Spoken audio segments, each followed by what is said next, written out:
Hal-hazırda bizim qanunvericilər əsasən verilmir o. Verilmir. Bəli. Niye verilmir? Bu kanunu verilmelidir, ailesine verilmelidir onlar. Çattırılmalıdır. Bu belə olmalıdır, bu həqiqətdir, bunu düzəltmək lazımdır. Ümumiyyətlə sizin ki, pensiya yaşı 65 Düz deyil.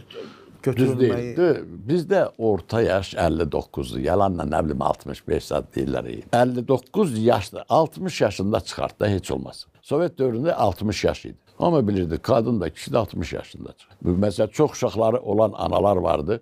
Onlar tez çıxırdılar, 5 yıl qabaq çıxırdılar pensiya. Yəni 4 uşağı, 5 uşağı, 6 uşağı olan kadınlar vardı. Onları vaxtından əvvəl pensiya çıxardırdılar. Ki uşağı çoxdur və çox uşaqlı ana kimi özdə müavinət alırdı o. İndi onlar yoxdur, hamısı kəsilib. İnsanlara məqsəd insanlara kömək eləməkdir, insanları yaşatmaqdır, insanlara normal şərait yaratmaqdır. Bunun əvəzinə bizimkilər, bəziləri, bilmirəm, deputatlar baxırmı bu işlərə? Cərmələri çoxaldırlar, yaxşı deyirsən çoxaldırsan. Cərmə çoxalır, cərmə ilə dövlət saxlamaq olmaz.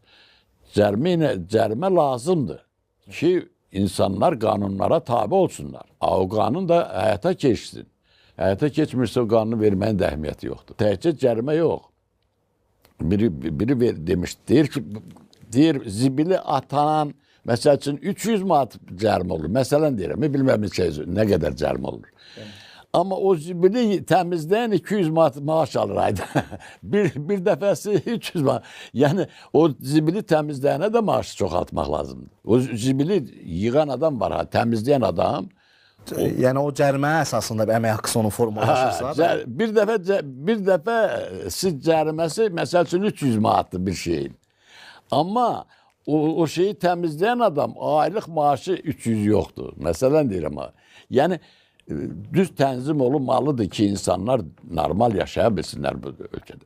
Bu ölkədə yaşamaq üçün Azərbaycan xalqının yaşama haqqı var.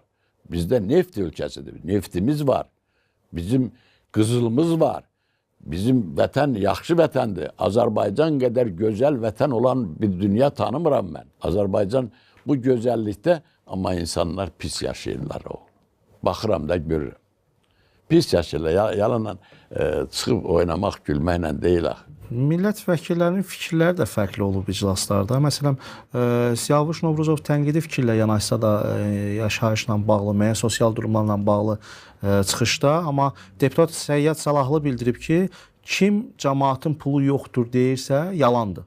Hər kəs yaxşı yaşayır, hər kəsin yaxşı da dolanışıq səviyyəsi var. Deputat Səyyad Salahlı bunu bildirib. Harada görüb ki o? Yəqin ki, millət vəkili bunu nəyə əsaslanır? Yox, demirəm, hamı pis yaşayır. Normal yaşayış həddi var, ay oğlum, bilirsən. Mən məsəl üçün həkiməm, üzdə olan adamam. Bəli. Mənim toyum var, təkcə bir toya çağırmırlar. Qohumlar çağırmırlar. Mən bir el ağsaqqalı kimi